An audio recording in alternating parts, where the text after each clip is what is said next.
This is a bushingfix.com installation video. You'll start by removing all of the old bushing from the cable end and taking note of the direction that the bushing was installed.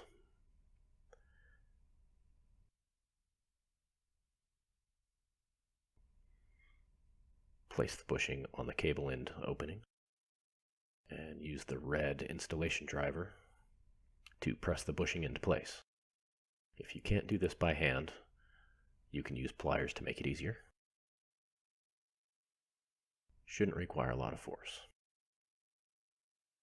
We'll locate the shift lever pin, and if it's an interior shift lever, you can use a small amount of grease. Put it directly on the pin. If it's an exterior shift lever, don't use any grease on it. You can discard the grease. Put the cable end over the shift lever pin, snap it into place, test the installation, and that's it. Thanks for watching.